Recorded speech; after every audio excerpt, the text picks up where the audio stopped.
Stolen. That John Stolen. He sent me some samples. Rolling Stones music. All right, Marty, we're getting ready to start. Good morning, everyone. Hi, Rita. Yay, and Diane. Good. Oh, I mean, And Dominique with a completely new dude. I was gonna say, what about me? No one recognizes you anymore. Your I hair's know, really different dude. So Cynthia Pierce, who is usually number 1 or 2 agent in our office, and she is going to share how to do it with listings. We're going to make it up as we go because I never did this before.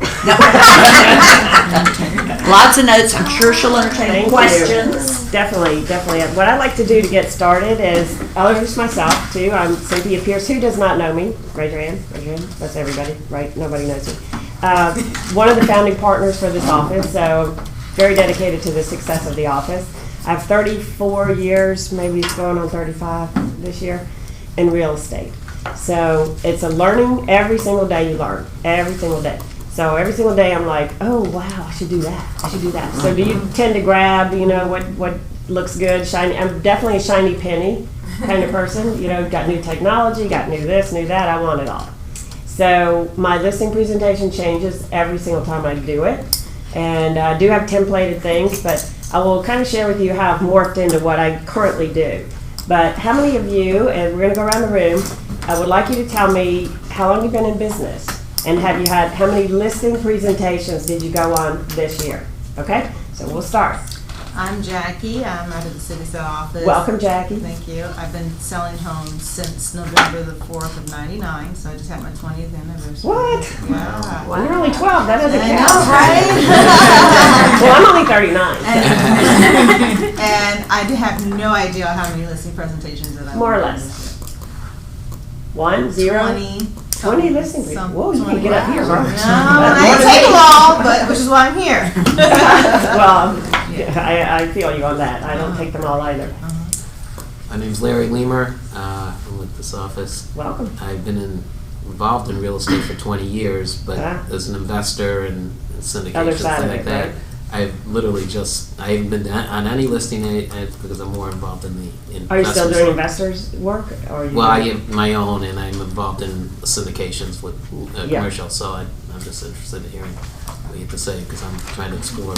Like to do some residential? Right. It'll be easy for you. Commercial's the hard stuff, right? Well, Right, Ken? I do it on the side. I figure. Oh, yeah. Hi, my name is Misael Portillo. In real estate, I've been for over 15 years. Wow. As an agent, just 1 year. Yeah. I've done 2 listing presentations this year. Good. Very good. For the first year, I mean, it's hard to get listing presentations, is it not? Yes. I mean, I don't want to say it's hard, but it's more of a challenge. Do you get buyers easier than listings? Yeah. Marty, how about you? Hi, I've been in this office for about 4 years or so now, and I have done probably 5 or 6, maybe 7 presentations this year. Wow, that's good, Marty. He came from the banking world, Yep, I was in banking. so. Yeah. My name is Rita. I've been in real estate since last year in June. Good. And I've been on 3 listing presentations on my own. No agents involved. So I'm proud of that because I mainly get a lot of referrals from other agents. Do you go on like a co-listing, have someone go with you? No, they just say pay me the referral fee, and I just basically it's already set up. It's already got my it. sign in the yard, but 3 of my actual own. Good, how'd that go? Yeah, they were good. Good. Were you They were scared? Fizbos. I was scared. I was just driving by his house for like 6 months. I'm still scared. No. Chen. Yeah. I am with This is this Chen. office.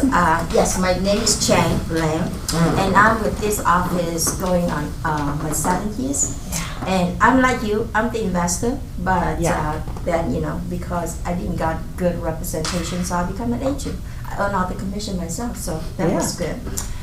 This year, I think I've been on the listing five listing. Very good. 'Cause I know you're majorly involved in all the investment properties. Yes, and also every time I go on the listing, I got the listing. Yay. Yeah, because it's a referral. Were they referral listings? Yeah, they will refer and they call me, so it's a no-brainer. You just have to do your job. Love those. Do we love those? Yeah. Love those. But Fantastic. I want to learn from the best. Yeah, well, we're gonna learn. I'm Gail Pullen. I've been in this office and in the business for about a year and a half now. Yay, Gail. Doesn't seem like it's that long. It feels longer. Feels longer? I've Welcome to been real on estate. one listing presentation in Ignite. Okay. Yeah, and How'd that go? well, I felt like it needed a lot of work, so I'm happy to be here. Fantastic. Learning from the experts. Fantastic. Welcome. Hello. Okay. So I'm Dominique Garrick. I've been in real estate for about 2 years, and I went on 5 listing Yay. presentations this year. Very good. Did they go well? Yeah. Fantastic. We'll all hear from you. Well, go ahead. Next. I'm Diamond Blackman. I've been in real estate since July 2015. Good. And I've been with this office since January of this year. Yay. And I've gone on 3 listing appointments this year. Fantastic. So how did they go? They went well. I got them all. There you go. 100%. Hello. We like that. My name is Susan Duncan, and I've been in real estate since last year, about April, May of last year. And then I've been with this office for a month now. Okay. Welcome. In total, I've only done 2 listings this year. It was back in California, and they did not go as well as I would have wanted them to. But it was a learning experience. Definitely was a learning experience. One was kind of pushed to a later time frame, Yeah. so he's still in contact, but it didn't go. That's okay. That's why it's all experience. And the next time you'll probably nail it. So that's it. Oh, hey, I'm Jennifer Burns. I've been in this office and in real estate for about 6 years. And I only did 3 buyer-heavy listing appointments, but I got them, and I want to try to make the shift over to more listings. I'm with you. Just want to get confidence, Yeah. just want to, I'm with you. I've been a buyer's agent a lot. Introduce yourself and tell us how long you've been in real estate. Hey, I'm Kiera. This is my first year. Came in January, finished Yay. Ignite in February. Wow. Just had my first close Friday, and I got a listing Saturday. Wow. I was trying to be clapping.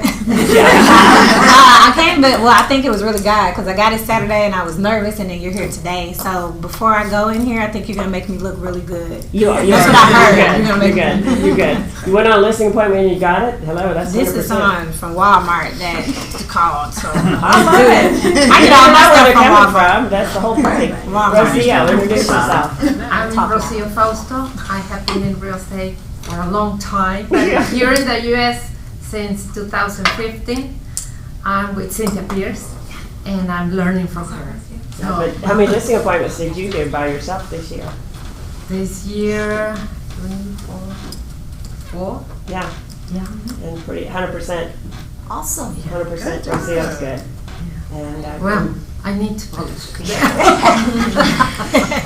well, we would all agree that the Keller Williams model is teaching us to go for listings, right? So even our farming, our conversations, everything. And this has taken me probably 20 years to get my mindset over toward the listing side. Welcome. I'm sorry. No, please introduce yourself and tell them how long I'm you've been. John Cassandra. John. And how long have you been in real estate? Too long. Oh, no. 23 years. How many? 23 years. Okay, well, I still way beat you, but I have I 34 or 5 years. And how many listing appointments did you go on last year, this year? About? Don't know. But at 1 at least? No, probably about 10. Oh, fantastic. Y'all need to come up here, because I did not, I don't think I did But that. most of mine are all. Are they referrals or? They're all referrals. So. Yeah. So I've been a referral agent for many years. And by that I mean that I either have corporate relocation, which I do a lot of, so I'm on several people's lists. So they call me, and I do have to compete with another agent. It's always a 2-agent thing. So, most of the time I win, but not always. And I think my biggest fear, even as a very experienced agent, is going into somebody who doesn't know me, right? Then I might as well be a brand new agent. It's like that's the kind of fear level you get in your gut, right? You don't know what you're walking into. You don't know who else they're talking to. You don't know the value of the home. maybe you do know the value of the home. But I do a lot of luxury properties. Luxury properties tend to be unique, so I don't price while I'm there. I try not to give a price because I want to go back and think about it. Is anybody else guilty of walking in and falling in love with the house and you're just like, oh my gosh, look at that, and the bathroom, holy cow, look at that closet. You know, I'm already up to the 100,000, right? And so you have to, I have to be very careful of that. I'm a very high I person. Does everybody know what that means? Yeah. So I like people, I like everything, but I'm also very extremely high D. So I go in and I'm like, oh wow, this is great. And then I know I need to take it down a notch. So the way I do that is go back and say, I will call you back, or I'll email you back, let me go and compare your home to find the ones that are the most like what your home is. One of the biggest things I think we have a challenge with is comparables. Would anybody agree with that? Yeah. Tell me about your pricing strategy. There's so many ways to pull comparables, and I want to talk about how you do that, because the steps of a listing presentation are ring, ring, you got a phone call, somebody says, come list my house, come and talk to me about listing my house. How many times is it that day that they want you to come? Oh yeah, that's right away. And are you ready to walk into an unknown? No. Like, and be an expert? So what do we do? First thing I do is do the quick comps on FMLS just to see what's around there. Range. Just a quick basic. Perfect. What else do you do? Y'all tell me. What else would you do? Ring, ring, I would like you to come over. Can you come today? Oh my gosh, my schedule is totally full, but what's your address again? Oh, okay, 900,000. Yeah, what time? You know, I will be there, right? I try to ask them what their motivation is over the phone before I even get too deep into the conversation. Good. Sometimes I've gone out to get listings. How do you ask that? So how do you? I'll say, you know, why are you moving? Why have you decided this time? Is, you know, why are you moving? Are you moving for work or for family? And they'll expound on that. And they'll say, how soon do you want to move? Sometimes they'll say, oh, in 3 months or something. So I'll say, if I found you a buyer before then, would it present a problem for you? Right. And they'll say either yes or no, so you can determine what the motivation is before you even start pulling up files. If you're going to be there like in 30 minutes. Is there anything, is the property in any condition or any position where I should be aware of? Like, is there bankruptcy or unfortunately going through a divorce or something? Because if there's a bankruptcy, I'm like, oh, that's a whole different ball of wax. You know, it's filed. So I try to get that motivation. Get the information. Like the first 2 or 3 minutes. It's a pre-qualification discussion, isn't it? Yeah. Mm-hmm. Do you do that with your buyers before you put them in the car? Yes. Okay. So you don't do it with your sellers too. I tend to be very loose about that a little bit more, just because generally mine are more in the luxury range. My average price point is between $500,000 and $600,000 right now, which I'm extremely excited about. Does not mean, I have one closing for $185,000 and one closing, closed at $4 million. So I do the gamut, but it's hard to I don't anticipate everything that could blindside me like that, a divorce or whatever. But generally when someone calls me, they're saying, I need to move because blah, blah, blah. And, and that's kind of how I take it from there and go and expand on the questions then from there. So the second thing, back to Marty's point, he pulls a quick CMA right away. What else do you pull? Just to see, I look at the tax records, full tax records. That's what I'm looking for, tax records. See the mortgage on it and who owns it, how long they've lived there. Absolutely. Maybe they tell you it doesn't agree with what they told you over the phone about how long they've lived there or why they're moving, or they don't even own the house. Maybe there's 2 or 3 people on it. You never know. Yeah, are they the person that can sign? Mm-hmm. I also check the schools and the area. If I don't know that area. So do we check the neighborhood right away? So that's the CMA that Marty's pulling, right? The quick CMA, right? What else do you go to after that? I think Rocio. The schools. So that's another search, right? Do you search by elementary or high school? Elementary. Or both? I do both. Do you check days on market? Yeah. That's on the quick CMA. Average also the price per square foot in that area, the median and the average. Yeah. And I try to look back and see if that house is sold recently. If there's an old listing, old photos, maybe you can see what it looks like. If it's sold 3 or 4 years ago, it might be on the MLS. It is. It was 7 years ago they got. I always Anybody pull check? Zillow. Oh, thank you. Thank you. That was my next thing. Because sometimes they put it Thank out there you. for Say that sale, again, John. and sometimes they have, you want to see what they think it's going to be. 'cause Say that again out loud. sometimes they'll list it for sale and you don't even know it. It's make me move. Right.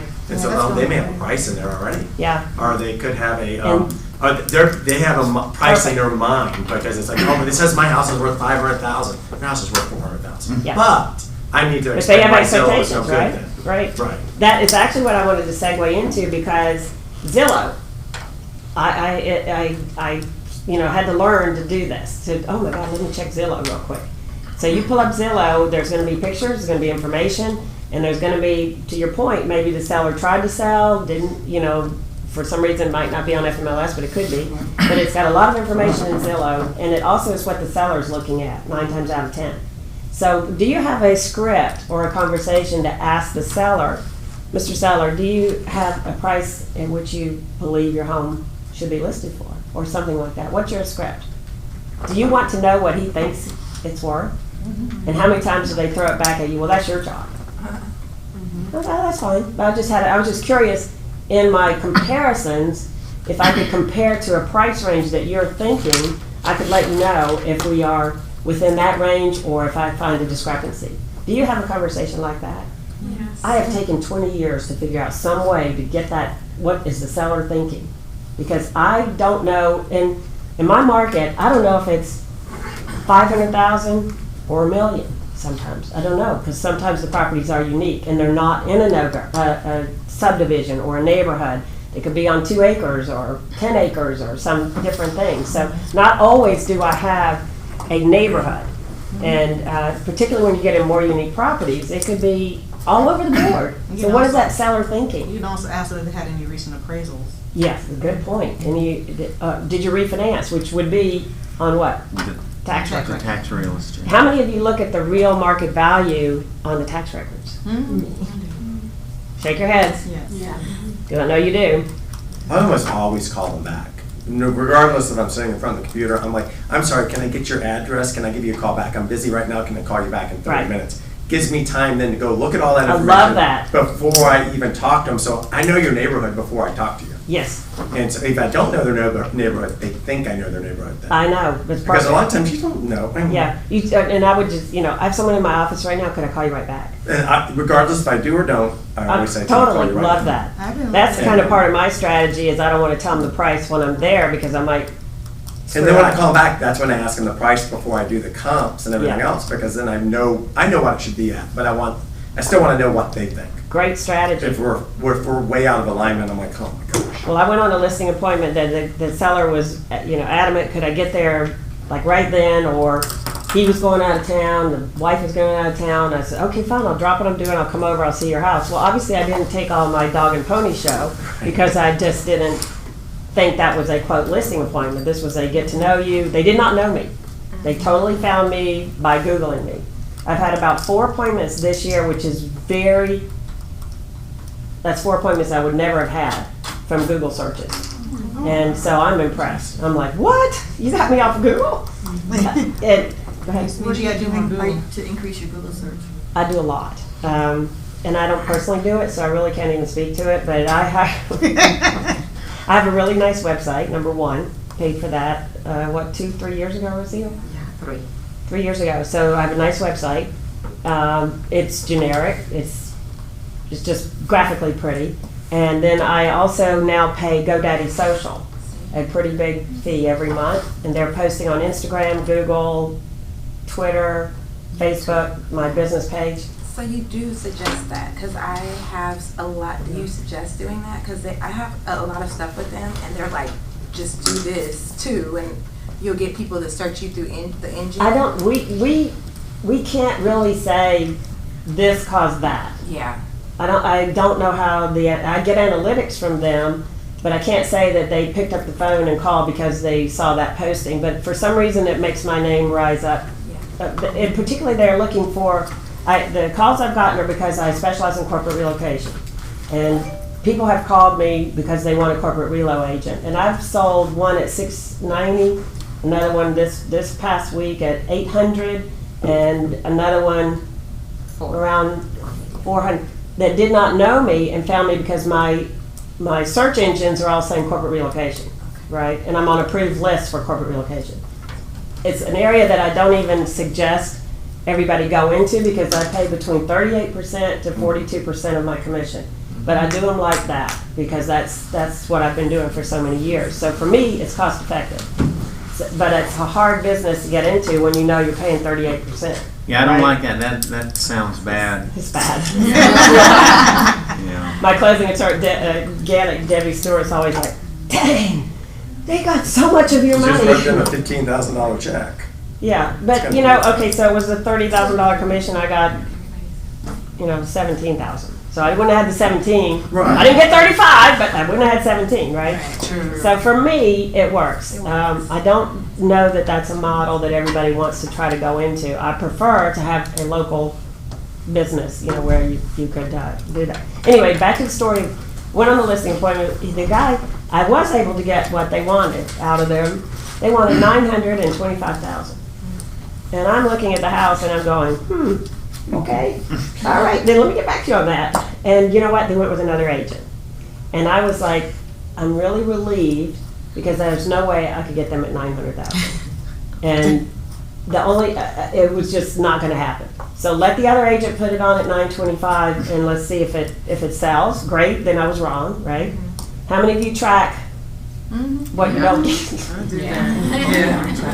Better to be the second agent. What is that thing about the Better wife? be the third agent. The second wife and the first wife, they get better gifts. Yeah, what? Say that again. Second wife? No. It's better to be the second wife than the first wife, because the second wife gets better gifts. Yeah. So if it doesn't sell the first time, hopefully they will. I've heard it as first love, second spouse, third realtor. Yeah. Oh, yeah. Yeah, RJ says it's best to be the third Realtor. agent. Yeah, the third Yeah. realtor. So sometimes They're we really just have to. beat down. But there's a by fine line because I have been a fifth agent and the person was a nightmare. them. Fifth agent. Well, Yeah. fifth Oh, agent. they That's why that's so They didn't sell like- until after a seventh agent, and they sold with Duff. She was a seventh agent. Crazy. So we want to be They prepared were crazy. to the point of at least we could go on the listing presentation, right? How many of you have I'll call it formal for lack of a better word, a formal listing presentation that you pick up and you go out the door with? You have it ready to go? Yes. If I called you I today, got 20 of them in packages. All I gotta do is put a CMA in. all right, perfect. I do the same. And they used the hardbound book. I went and ordered Unibinds. Did you come to my class already? And just still have them ready to go. This is, we have about 15 of these on the shelf ready to go. These are just filled with my stuff except for the CMA. And I have a copy of the contract. I still send it to them electronically, but I just like them to have a hard copy they can read if they want to. And then I just have all the tchotchke stuff that is saying how wonderful I am and that, they should work with me, you see, so they get all that. And then we talk about the window of opportunity. Because when I open this up, I'm like, Mr. Seller, we really want to sell your home in the first 2 to 4 weeks. Because after that, you're kind of like stale bread. And the prices tend to go down.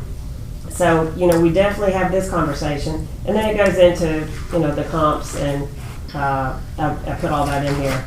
And then just some stuff about me and the team. So I keep these ready to go and, can walk in and it's a leave behind if I like them and I think I'm getting the listing. If it's not, if I don't think it went well, it's just like, so nice to meet you.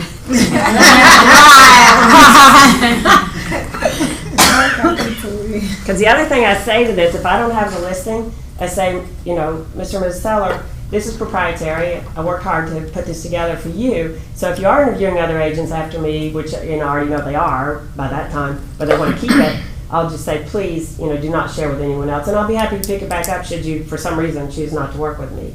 So I don't want these floating around where everybody else can copy them, right? So don't feel afraid to have that conversation. Just say, look, this is my work, okay, many years. So I have this. How many of you have this? But this is not my listing presentation. This is just a CMA. Oh, CMA. Yeah, like CMA and, I leave mine behind because, especially in my particular, well, only time I really lose listings is if they're not in my immediate area that I have Right. pretty much, I know. You dominate. I don't want to say dominate, but I know probably better than anybody else. So I personally don't mind leaving my books because no one's going to copy me. Because Right. if you copy mine, you're going to obviously know that it's a copy.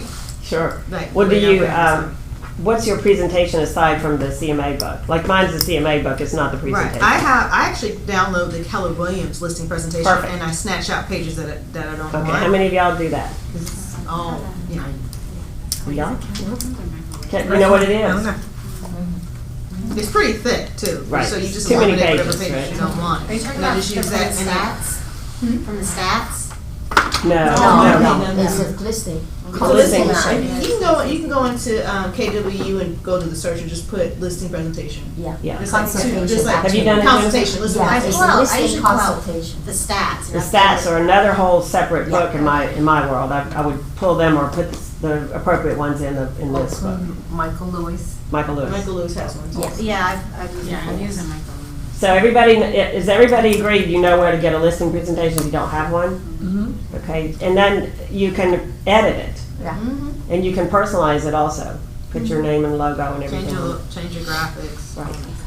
One time I left that, I went to a listing presentation, and the lady said, "Look, I like you, but I already have my best friend as a realtor, so I'm going to use my best friend." I said, no problem, like if I have a friend, that's why I would, support my friend too.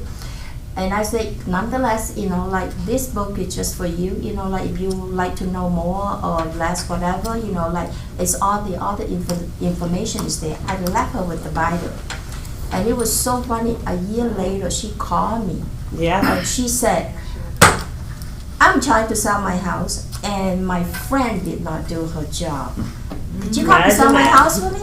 Imagine that. Because she got my, she That's said, excellent. yeah, she said, "I still have your information, and I still look at your Bible every day." So, Oh, so fantastic. I sold her house. Love it. Yeah. That's a great idea. Yeah. That's a great idea. Yeah, I've got one like that right now. Her daughter's an agent and trying to sell her expensive house out in Canton. It's been on the market for a year and it hasn't sold. And she keeps saying, "Well, help me find a buyer, for it." But I said, "Well, I should have listed it for you, way back when." Right, to do the marketing because Yeah, And let you me can still know give her when- daughter a 10% commission. Yeah. yeah, And just kept the yeah, just do a There you referral. go. Yeah. Good. So you have your preparation, right? Everybody has a preparation. Do you go through that listing presentation when you're there? How many of you go through it and discuss it? I do. You do? I go How long is through how long is your presentation? I try to get out of there within 90 minutes, if not, I really like the 45. That sounds long, 90 minutes. It to me. depends on how many questions you get, but Exactly. it depends. So like if it's, say someone wants me to list their house in Southwest Atlanta and it's not like my everyday area, I can usually get in it because I'm pretty scripted. But if you sell in your neighborhood and it's a neighbor, you're going to be there an hour and a half because they're catching up with little Timmy and everybody else. Yeah, which is it's okay in my book. And I'm the president of my HOA, so they'll ask about everybody else's business, Yeah. and so it's a longer. But you're building relationships. Yes. Right? You're building relationships. If they end up That's my wanting you to stay longer. So did everybody As long say as they they go sign. through their listing presentation or you just have it with you? I've never had a chance to talk. Like every listing presentation, like this is my, well, I just tore it up. But I have a listing presentation, Uh-huh. or this book, and I drop it off to them before our appointment. Okay. So they can read and sign everything. Love that. Everybody So- familiar with a two-step a Yeah, pre-listing? so what I do is I tell them before our appointment, I want you to go ahead and read through this material, go ahead and sign the document, so when we get ready, we can move forward. And so it's like, okay. So when I get there, they're just like, "Oh, read through that." Literally, I'm just sitting there, and they're like, "Oh, blah." So I just take the pay. "Oh, great, you signed the listing agreement, so I'm going to go ahead and put my sign in the yard, put the sign in the yard in the lockbox." And then after that, Presumptive close. call. I don't talk. I haven't had an opportunity You to let them do the reading. talk yet. So that's why I'm here. It's coming. It's coming. Yeah, that's why I'm here to get to the point so I can talk. I would love that. You know? I love, yeah. We don't like to just walk in. Yeah, because I did all my talking before, and I send out a Google Doc form Okay. to get information Pick about up their them, really so I information. can stalk them on Facebook and IG, so I can mimic however they act. That's another thing that going back to preparing for the listing, we didn't finish that segment of my thought process, but say that out loud again. What does So I everybody do? send them a Google Doc before our appointment, like pre-listing questions, like you're eager, so I can have an understanding, are they ready to move? Right. Like their areas, and I need their social media so I can stalk them. But But I tell have them you already before- looked at social media if you don't know them? Oh yeah, I look at their social Okay, media. everybody raise your hand. You do that, right? Absolutely. Oh yeah, I look at their Facebook page. Yeah, Facebook, IG, LinkedIn. Yeah. And checking, background a little bit. Yeah, and then I drop this off to their house, and I say, please read through anything, give me calls if you have any questions. And I typically have our appointment a day or 2 days later to give them time to actually digest all of the information. So when I get there, we've been talking on the telephone, but we don't have anything in place. You don't feel like they were talking to other people in the interim, or that they're in competition with? Yeah, they two or three have. 'Cause agents? the only ones I've done was I've been only with FISBOs. So Oh, for sale by good. owners, Wow. they do talk to other Sure. people, and they have listed their house before. They have worked with the agent before, and they all say the same thing. Like with me, I didn't sell them. I feel like you set yourself apart. So the only thing is, I feel like I do something different because I'm You not set yourself telling y'all apart, anything. 100%. Yeah, so I just let them do all the talking and tell me how much they hate agents. And they hate, and you just sit here and just listen. And I'm like, yeah. So I just let them tell me how much they hate us so much. And I was like, great, click his luck button. I'll be back, and let me go ahead and send the emails, and I try to sell their house quickly. So it's been. So when they say they're disappointed in that, do you ask them further? Could you explain what Oh that yeah, means? they mainly were disappointed. Where Well, were all you- three of them. Where were your expectations? Not They met? wanted way more than what the house was worth. It's So- all pretty much the same thing. So I do sit down and tell them, and I show them live comps. So like, and then what I show them live comps, and I bring the actual pictures. Yeah, I do of the like, pictures.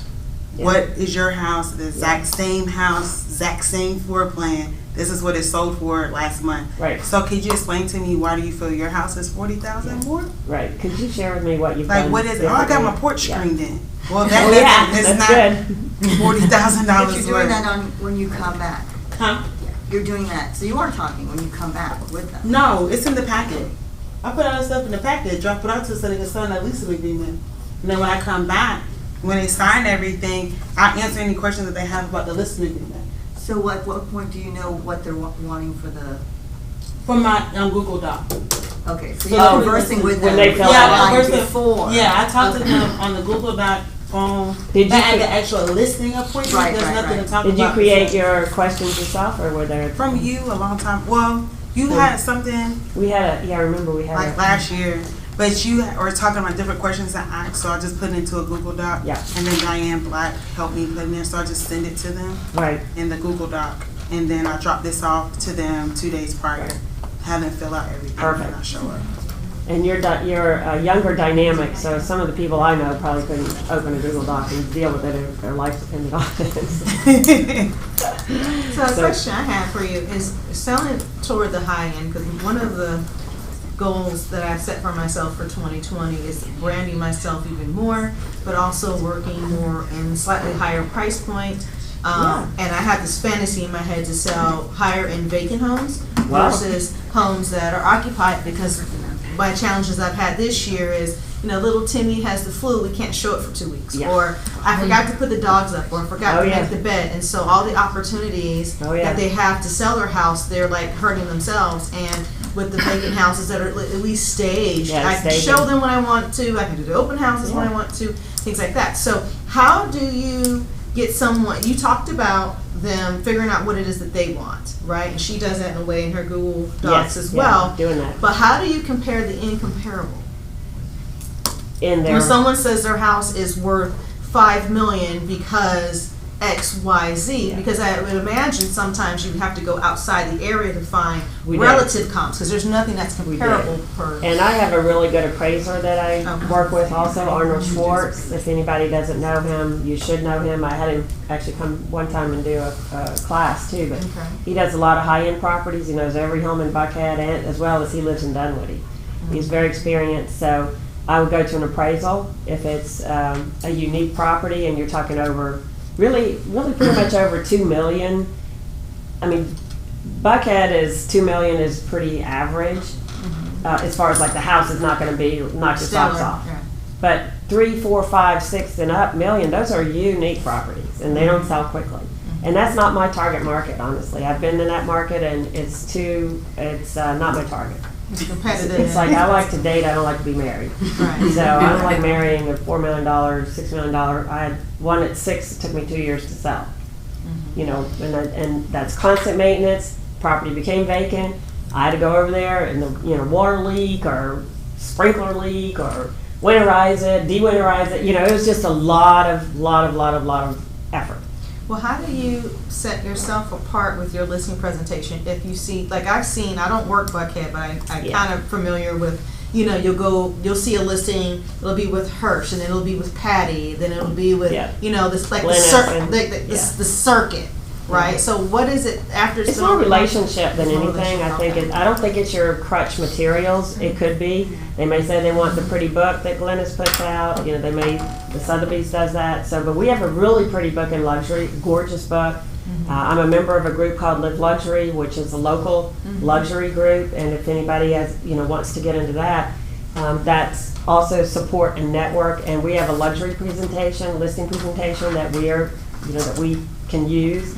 And we have luxury signs. So we compete in the luxury market with the other people, but a lot of it is, again, your relationship. What I'll share with you is one of the trainers for our luxury division that we've had quite often is a guy named Brady Sandahl. And Brady is in Palm Springs, California. I get these palm things mixed up. Anyway, he's like in a valley where it's like this big, X number of homes, X number of areas. But he tells us and he trains us, and I will tell you that a lot of the luxury agents are we don't walk in with a pre-printed listing presentation. We walk in with our experience and the pre-questions that have been done, the consultation over the phone or Google Docs or however you do it. The pre-listing is how you determine what you're going to do when you go to the house. I think it applies to all price points. I think it's coming in, and I'll back up one thing, is just knowing your market or your seller or the neighborhood. Any of those things are going to give you a clue. If it's a millennial, you probably don't want to dress like I dress. If it's certain age brackets, you want to show up professional. You just want to show up like you know what you're doing. And I always said, growing up through real estate is, you fake it till you make it. And I fake it every day. I go in and I'm like, whoa, but I can speak to the finishes. I can speak to the size of the home, the lot, the yard, the pool, the cabana, the blah, blah, blah, because I see it a lot. But you go in caravan, you go see things, you go learn about those things. You go and that's, the quartz finish or whatever it is. I don't have a big inventory of vocabulary for finishes because I'm not a decorator, but I recognize the moldings, I recognize the high-end appliances, I recognize when they cut corners. Can you all do that? It doesn't matter the price point. It's if you learn by seeing property, you enhance your knowledge. And that's what they want to hire is your knowledge, your confidence. You are telling them from experience, Mr. Seller, I understand you want $900,000. Speak to me about where you think your improvements are. Well, I intend to do the bath. I said, then how are you going to finish that bathroom? Well, we're going to do blah blah. I said, okay, perfect. Because had you told me you were going to do X, I would say you're not in the 900,000 range. Because if you don't have the current finishes for a luxury home, you're not going to command the price. The buyers are very, very savvy. And I'm not even speaking about luxury. I should not say luxury. I would say if you're a $400,000 home and you just have laminate floors or something, I mean, you're not going to compete well in those price ranges. So that you have to pay attention to what they've done and what they will do. And I think I'm really big on staging. Almost every home I list, I pay for my staging consultant to go. I pay about $225 for her to go and do a 2-hour consultation. Because I want that house decluttered. I tell her what I want to achieve, and she tells them how to do it, right? I need this to photograph this way. And I explain it to all the sellers is that you don't know how your home looks through the camera. And now take a picture on your iPhone. Just take a picture and go, do you see that rug? Oh my God, did you have any furniture in it? What's the size of your room? All I see is the rug. So they don't visualize it because that's how they live. So part of your consultation, I think, what I spend my time in the home, and I have gotten bitten by this, is I pretty much go through and say, you know, have you considered doing X, Y, Z? You know, but I don't give away everything because I know that, you know, that's what I have to offer. And if they haven't signed their listing agreement yet, I don't want to give everything away. But I bait them with, I'm going to have my professional stager come and talk to you, and I'll pay for the 2-hour consultation. Now, if you need her to go shopping and buy stuff, that's on you. I mean, I don't say it that way, but you know, anything after 2 hours is on them. And they often have to have her come back because she's that, you know, they just need to get their house ready. The biggest problem I'm running into is homes not in great condition. And do they sell? Yes. But not at the Not at the right price. How long? They take Long longer and time. they sell for less. Long time. So if I'm walking into a home that the condition, what can you control? What are the 2 things you can control? Condition and Price. Price and condition.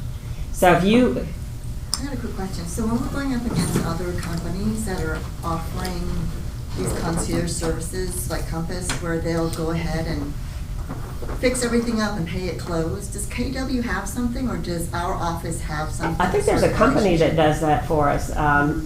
What's the name of it? Curbio. Curbio. Yeah. So Curbio has does it. anyone used Curbio with success? I haven't, but I've been considering it because I think it's definitely a good tool. A lot of people don't want to spend the money, and they think, well, you know, the new buyer doesn't want me to choose the carpet. They want to choose the carpet. No, that's a fallacy. You need to choose the carpet and put it in and get your house clean. But yeah, Curbio I think is a great solution because they will do the work and they pay at closing. And Compass has just somebody like Curbio, don't they? I don't know. And I know, I think it was Cole Banker, I think, just with Home Advisors, they just partnered with it and they Yeah. just rolled that out. It's a third-party company though that they're using. Yes. Yeah. Yeah. So I think it would be a good tool. But do you run across that in listing competitions now? Is there- I don't do a lot, that's why I'm here. Yeah. But I know that's something I would like to offer and always, you know, I usually just say I have a good handyman, but again, Right. just to be able to compete with other people who are going to be Right. using that more often. I would definitely, if you feel like, I haven't run into a need for that personally, but I do want to have that tool. Well, I mean, And I think I that would think 90% of our listings, or a good percentage, just even painting Oh, is a yeah. big plus. But they don't want to do that. But just to be able to offer even, you know. I think my skill at convincing them to do it is why I haven't run into Curbio yet, because they had to do it if they want to work with, if they want to have the best result. Yeah. I mean, your conversation is you want to get X, you want to be on the market how long, you know, whatever their goals are, because you're coming back to their Tell them goals. what they need. You're an Yeah. advisor. Like, this is what you have to do. If you don't want to do this, then we're going to price it at X. Yeah. And we can expect to be on the market 90 to 120 days, you know, whatever.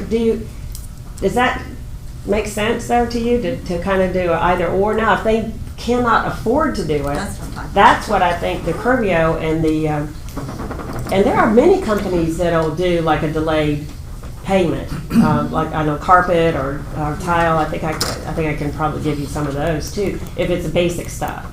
You know, a painter maybe not because they're independent contractors, but a lot of the big carpet companies, there's some people that will do a delayed payment, but it's going to be like 90 days or something. So those are great tools to have. I haven't actually had to use them as much, but I think you should have that information. The other tool that you may or may not know, does everybody know about Box Brownie? Yes. Oh, yeah. I just used that. Did you use it? How did you like it? It was amazing. How- I what- think it helped. So my clients, they did a lot to the house. They replaced all the flooring on the main level to hardwoods, replaced all the carpet, and the husband was just like, I'm maxed out, not doing the kitchen at all. So through Box Brownie, with my professional photos, I uploaded, and so I had options of the kitchen upgrade. Sweet. So I had kitchen cabinets and countertops. So Yeah. they were like the lighter color Right. wood. So I did a white option, a gray option, and an espresso option. Does everybody know what box brownie does? You know what she's talking about? Virtual staging. Okay, it's virtual staging, so you can give them the picture and they can take the picture, make it twilight. They can make lights in the windows. They can make the sky blue, or they can stage. They can stage they can make the cabinets white, and then you do show that this is the reality, and this is if you paint it white. And it actually helped because we were on the market for a while, and talking it in open houses or something like that is one thing, but not everybody's visual. So and I actually had the pictures printed in the kitchen. Most people are not visual. I think you have to do this for them. I really think if you have a listing and you need to forensically look at the pictures and see if you should be sending them to Box Brownie for enhancements in particular things. And they were really inexpensive. I think it was like 10. Not even. I think for each picture, I think it was no more than $2. Yeah. For the picture. But that was just an for account? Because I have an color account. I know. changing. Yeah. So you have to upload a certain amount. You have to have like a certain amount of credit. So maybe like 10. I think by 10 or $20. But very inexpensive. It's the best money you'll spend. Yeah. Okay. How about drone photography? Anybody done that? Yes. Yeah. Do you love it? Yes. That's kind of special. Who's your drone photographer? Do you have good ones? Next door. I use high res. Cool.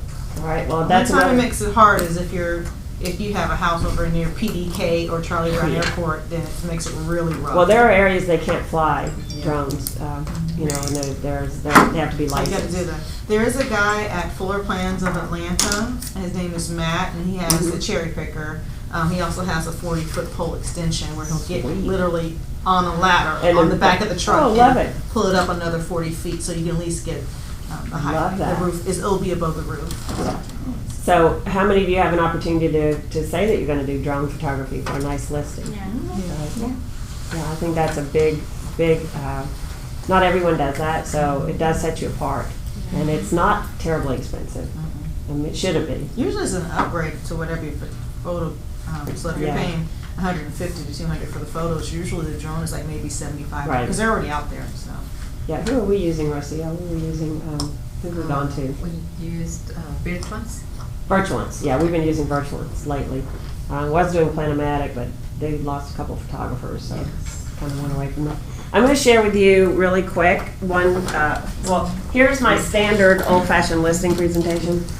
I still have it as a crutch. How many of you like to have a crutch?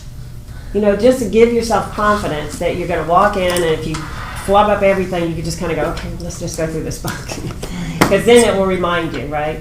I don't know the stage of nervousness anybody else gets. I have been through every stage from, DEFCON to full confidence, so I don't know how you gain that, but you just doing it over and over again is doing it. But what I was trying to tell you is Brady has trained us, and that we are, by the time we show up for the listing, you're there maybe 30 minutes. That's his goal. He walks the property, but he doesn't even go into the detail about what needs to be done to the property. It's more about how he's going to sell the house. He's going to sell the house because his marketing team, his open house team, his concierge services, he's in a small geographical area. So he has 2 agents on his team who do nothing but go and open the doors and stay there for every single showing. Because he said, who can sell the house better? A buyer's agent who's never seen it, or somebody who represents the seller. Now, he said they're very highly trained. They're Ritz-Carlton, ladies and gentlemen, trained, his agents are. And they know by the, body language or the pre-conversations with the other agent if they want the person opening it to be in charge or not in charge. So either way, they'll stand back if the agent wants to take the lead, or they'll take them through the property. And he said that they now never have unlocked doors, dogs get away, things that happen with all of us, don't they? When agents are alarms go off, all of those things. They don't have that. And again, his geographic area is... Who is this? I didn't catch the name. His name's Brady Sandahl. Oh. And he's been masterminding with a luxury group. Is it Sandahl? Oh. Look him up. He's awesome. Is he a mega agent? He's a mega agent. Yeah. He's coming again to Atlanta. He's on Gary Keller's board or, whatever. Talking to Gary. That's conversation with Gary. And he came from a lot of different background in real estate. It's interesting you say that he has agents for the showings. I just talked with the gentleman, and his house, I guess he's lived in it since it was built in 1980 over in Dunwoody Club Forest, and he moved out, and he listed it with Robin Blass, and he was very disappointed because she didn't really do anything, and he wanted her there when other buyers agents were showing. A $400,000 house? He wanted 6 for it, yeah. Okay. But he wanted the listing agent or somebody there to help the buyers, so that's what he told me. He wanted personal service. He wanted somebody there for the showings. We have trouble in our market when it's not a luxury listing with having someone show up because the buyer's agents feel affronted. Yeah, that's unusual. I've never. Yeah, it's not normal here. I think in the higher end, The higher end, you end. never show a house without the listing agent there. Never. I mean, I've shown. It's always appointment only. It's always with the agent being there, either the agent or someone on their team. So you never go in by yourself unless it's a vacant property and they don't care.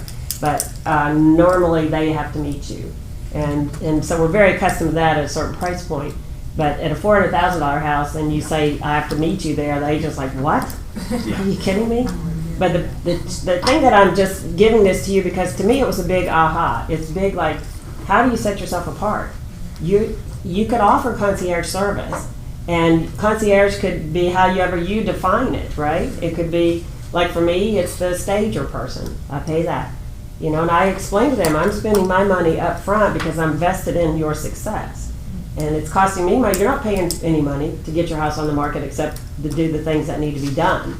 So those need to be done if you want to get the best price. So I that's part of what I do. And then I do, we do drone, we do the things like that too. But I also, if it's a luxury property, me or somebody that I'll designate, we'll go there and we'll open the house, we'll turn on all the lights, and we turn all the lights off. And we don't make the buyer's agent do that. And I go, well, I'm happy to. No, we got it covered, taken care of it. And that was my old cobblestone. We went over, a CEO helped me. I mean, every single showing, it was lights on, lights off. And now the homeowner is sympathetic, and she's like, I'm gonna turn on all the lights for you. And I said, okay, great, it'll only be 30 minutes to turn them off. So it's a big deal when you have a big house, right? But are you making your seller feel better? Okay, so a couple things. When you go on a listing appointment, I meant to bring this up. What do you do when you leave? You left, you go back to the office, you feel great, getting ready to list the house, what do you do? Go to the next appointment. Okay, pick up the phone, call Tiff's Treats, have cookies delivered. Oh, that's cute. Go by, I also call, what's the name of the florist? Blooms. I call Blooms, I have flowers delivered. Okay, what else do y'all do? This is for high end. See, I'm dealing with a little bit love.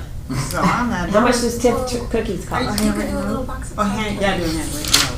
Or you can bring stuff with you, or you can mail it on your way to the house. Just go to the post office and drop it off, and go to the appointment, so they'll get the stuff the next day. Make sure you drop it in the post office that's in the same zip code, so it'll come the next day.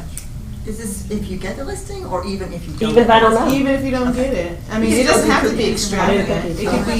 It could be a thank you with a $5. It can be a Starbucks card. And just drop it off that same day as listing appointment, so they'll get it the next day. Thank Love you that. for meeting with me. I'm just, the point being, when you leave, you're out the door, you might be feeling good, bad, don't know yet, whatever, but let's cement the deal. Let's thank them for their time. Thank them for your opportunity to make money, right? We're thanking them. I think you're setting yourself apart. I know with the current, I lost a listing once from the Curran, is it Curran, Joanne Curran? Curtin? Curtin Yeah. team, because they got the big basket before the listing. I went against her too. It It's was the red like one with the Coke and the the popcorn. intro basket with a whole bunch of stuff, a basket. Yeah. Yeah. Listen, I'm friends with a guy named Mark, probably his last name right now. He brands himself as Remarkable. He's in City Side or something. Anyway, Mark, that's his name.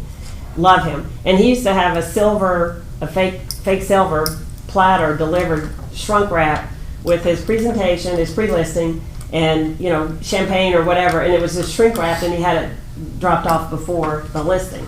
So he did a ton of branding, tons and tons. So all of these ideas are for you to. It's kind of off, but on. That's how I got a couple buyers when I would like door knock in California. I used to door knock, and I would always add my cart with like a little bag of candy, just a treat. And that's how I would kind Not of chocolate, it melts. No, but like just candy, and that's how I kind of would get my way in the door. And then I got like 2 buyers off of that because they had someone living there, and the cousin was looking to buy. Wow. And then just leaving the candy because they had like little realtor cards. Yes. But the candy, I don't know. You give something. You give something. You get something. It's Thank really you. Interesting. That's my point. I do dog treats like that. Yeah. I think. Anytime they like whatever you give. So No, I think that is extremely valuable. If we're talking about setting ourselves apart, come up with something that's your own thing. I mean, I do different things, and of course, I'm like I told you in the beginning, I'm a shiny penny person. You give me the idea, oh, I gotta do that, and then I'll forget it in 10 minutes, and I'll do something else. So, I do currently deliver pizzas to everybody when they have moving day. And that has become the biggest nightmare of my existence because they don't come on time, or they didn't get the order online, and then you're on the phone and you're out showing property, and you got to give your credit card and find the right Domino's or whatever, and then Domino's doesn't deliver, and you got to call Papa John's, and I'm like, and my friend was going, you just got to give up this pizza thing. This is ridiculous. And I'm calling her. Can you frantically get pizzas over to that house by noon today? And I mean, why are these companies so inefficient? It's horrible. Inefficient. X. Exactly. Deliver cookies. So, Cynthia, are you saying you're moving away from your old black hard book binder to your I do notebook this looking one? right now. If I do anything, I'm not doing a formal listing presentation most of the time. That a flip book? I do this. This has their comparables. You leave that, I but you do generally the leave presentation on this. the pad now? This is my pad, and this is what I have done. So I'm just showing y'all different ideas. Technology is your friend. Remember, I'm a shiny penny, so whatever's new is better than whatever I had yesterday. So I do a listing presentation that it should have music, because it would be super cool if I had music. And don't subscribe. Okay, so I don't want to subscribe. Go away. Why is it doing that to me? Because you're in front of a lot of people. Yeah, go away. Okay, let's open this up again.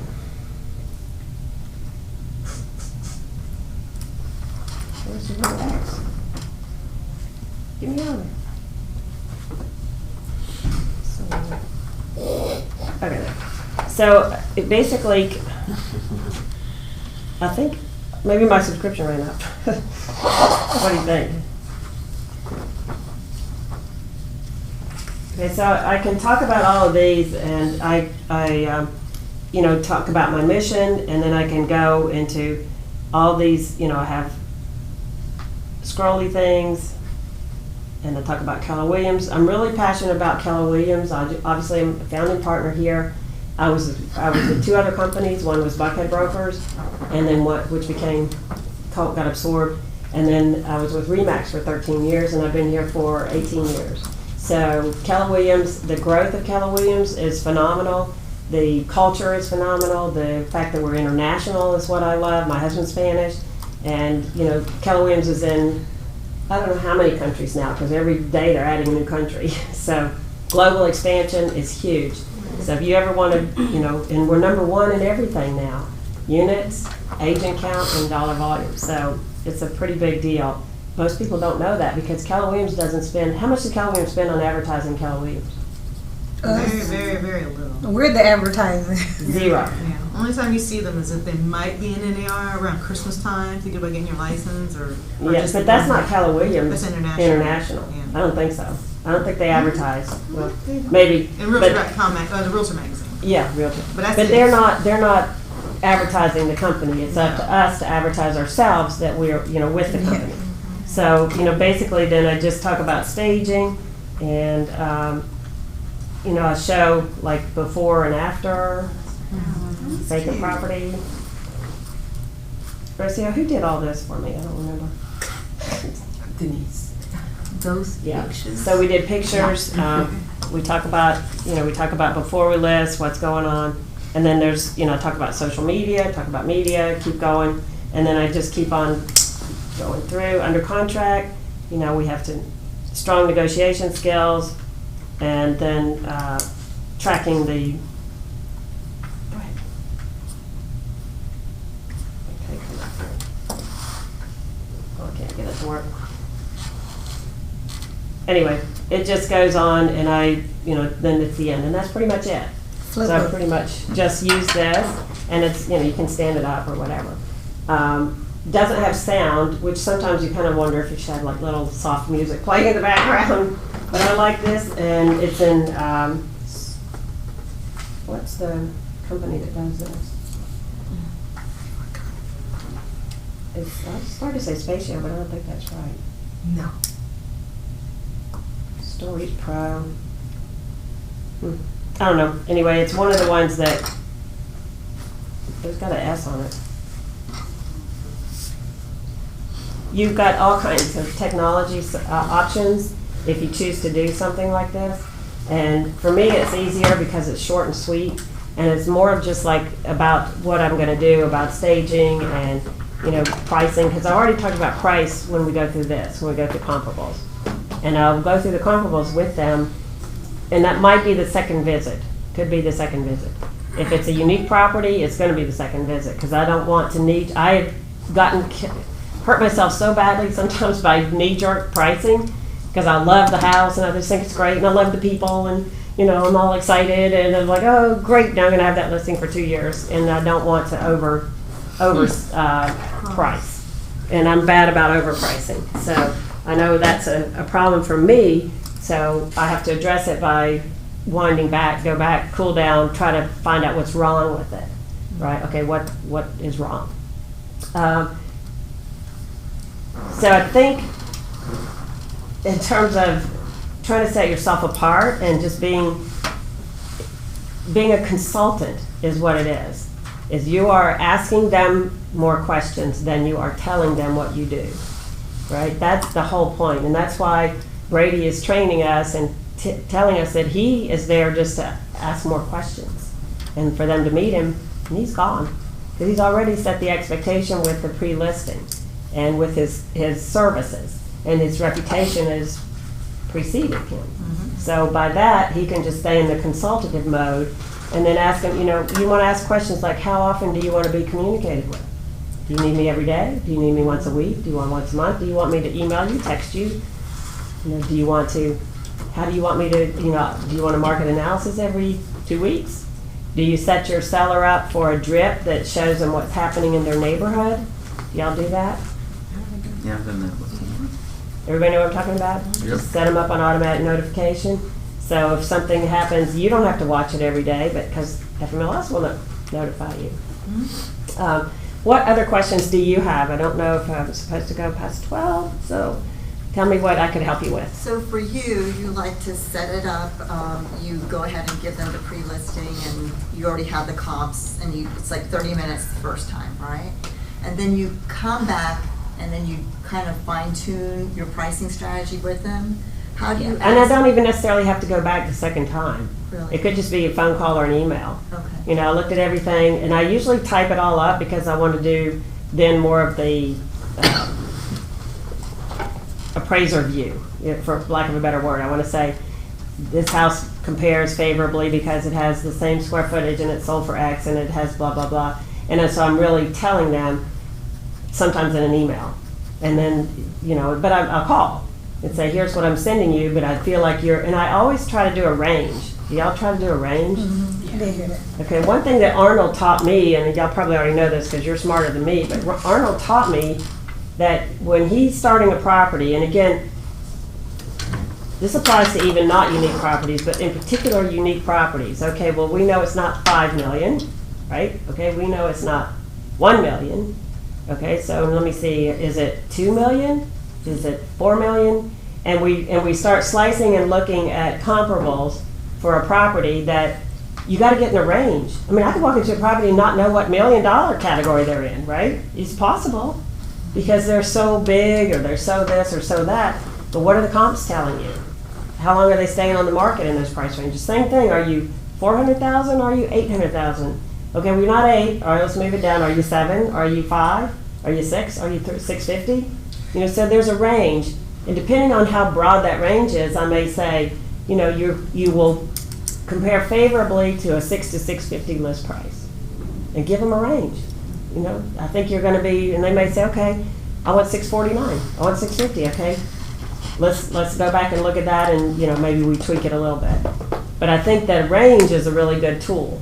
It has helped me a lot, because if you say, oh, okay, I think you're 629.9, you know, then they're like, well, I wanted 650, and I was like, oh well, I don't think you're going to get 650. If we start at 649, maybe we can drop it down in 2 weeks if you'll sign this agreement that we will.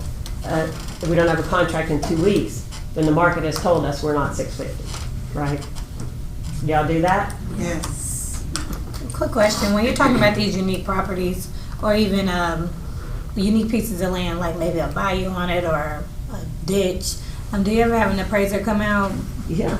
Beforehand, like to help Before you with list it? pricing? Well, once you're under contract, but help you with pricing.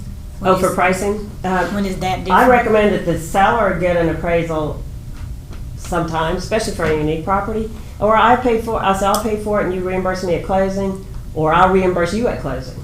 You know, I believe in it so strongly.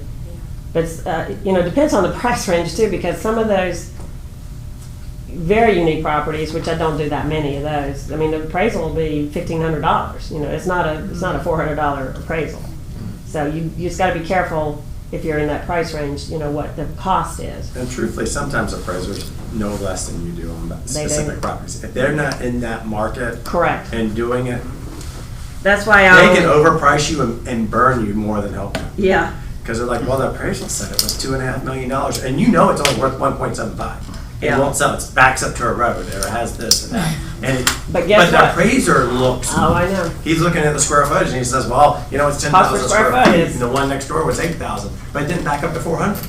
Yeah. And so there's some variables there appraisers can mess up And, with. and if you do get involved with an appraiser on that property, what do? You need to have a conversation before he goes out there. Yeah. He or she. You definitely want to say, here's what I'm thinking.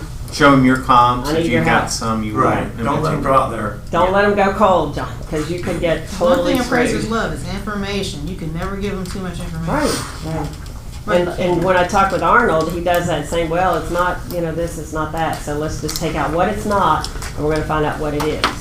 So that approach has been helpful. Appraisers don't put ranges in there. They put values, which. Right. They won't do a range, no. Right. Right. I agree.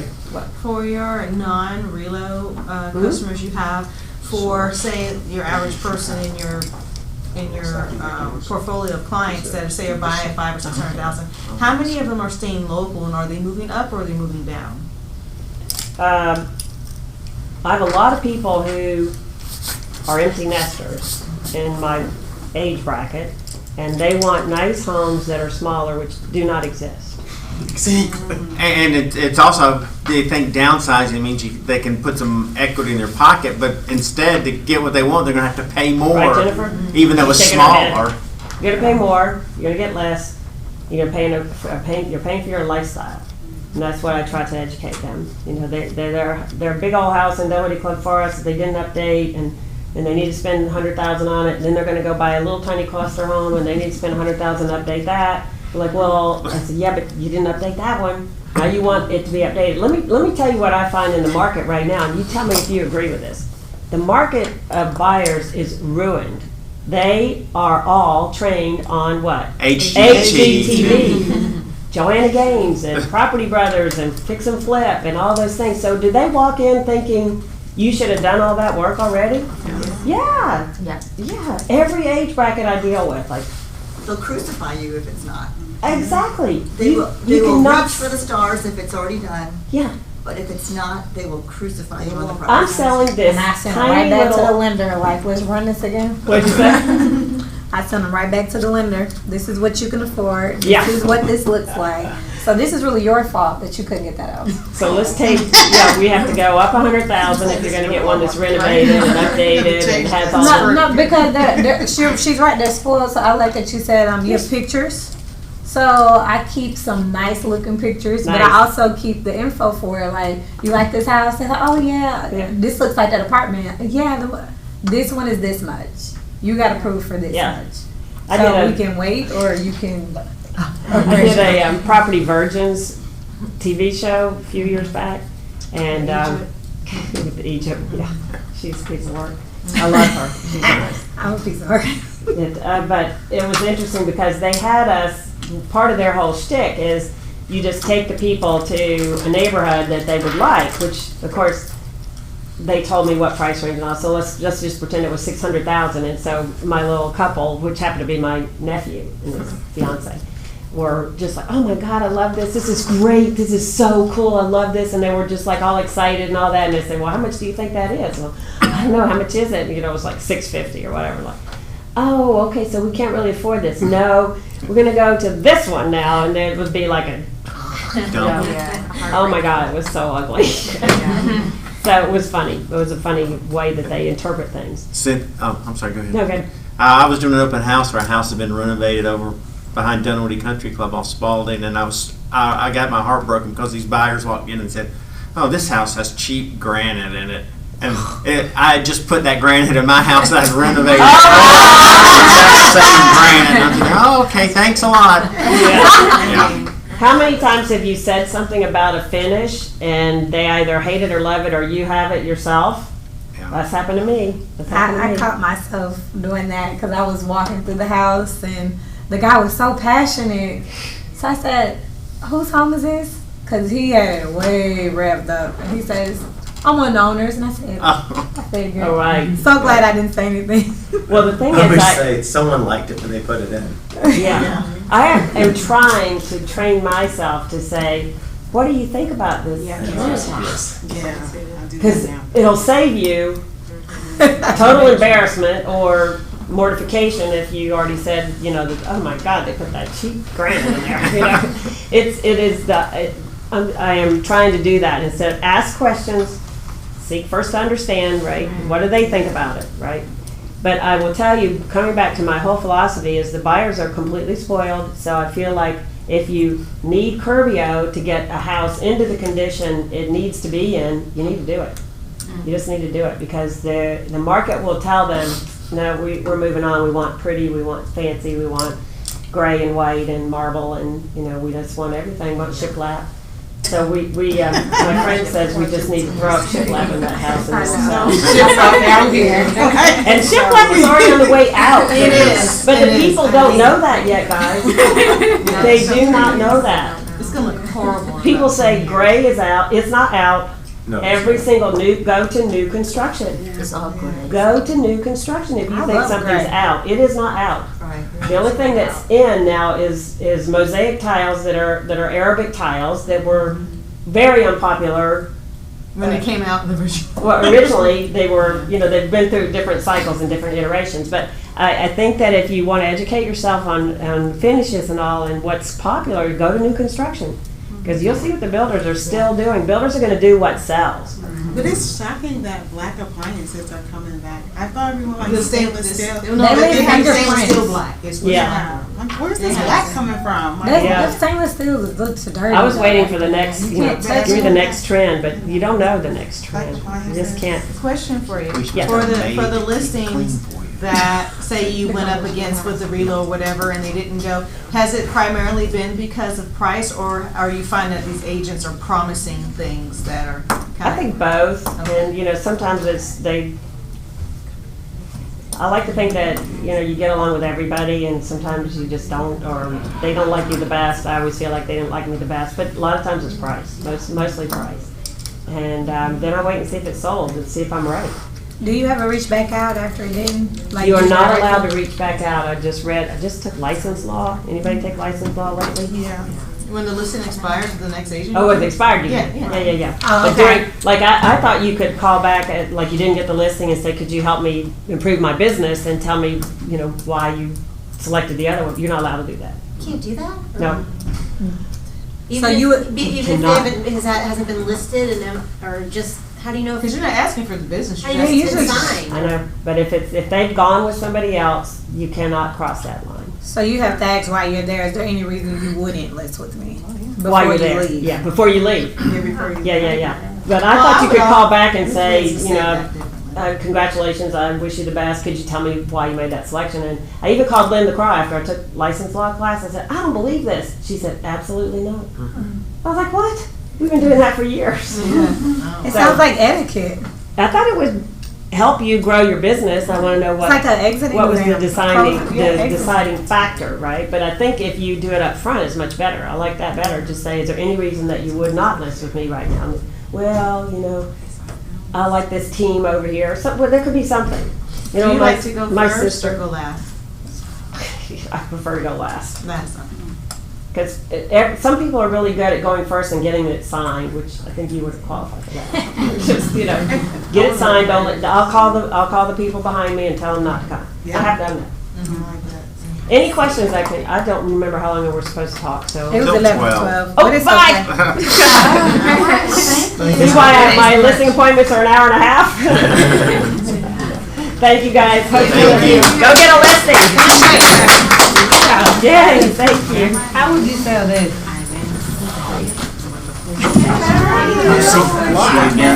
Don't be a stranger. I'll go see the phone.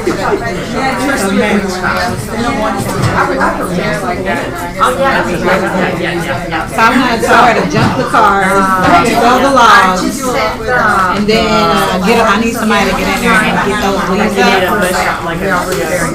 Take a peek at your binder. I'm something. Thank you. No, I would I'm excited.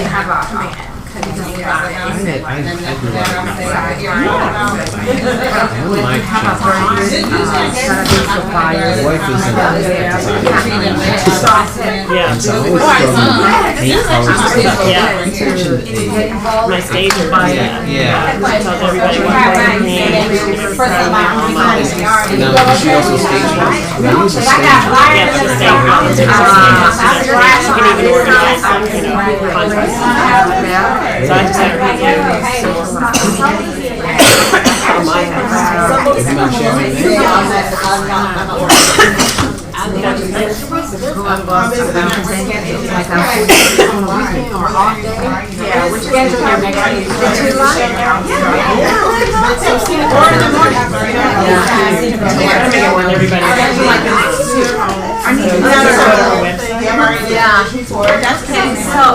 I'll talk to you after that's his name. It's another one too.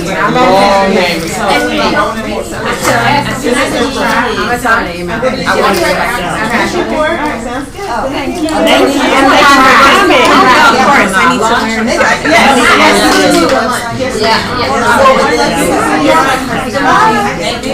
Because I had some friends at first, they were like, I want to buy. I have all the information. So it's not like I did all the repartments. I got a guy who didn't even want to, Finding it from those texts. Oh, yeah. And, there's no. You do well to go back to talking. But people text. I know. I just put it on for in our house this morning. And text back. It's all. Where do you buy your items for yourself? I got a couple of different things. I have some things myself.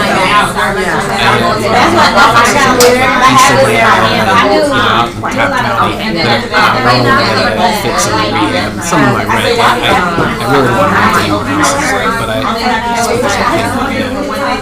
also have a syndication that I've been involved in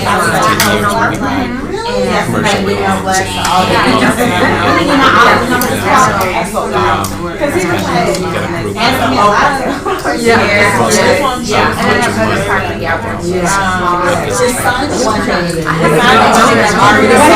commercial buildings You know, I was just saying to a friend, my friend was an attorney last night, yesterday, about the thing.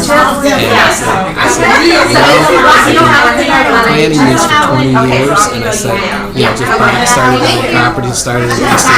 I said, what I really want to do is once I get this thing done, I want to start a class for 55-year-olds or 50-year-olds and say, this is how you do it. Because, you know,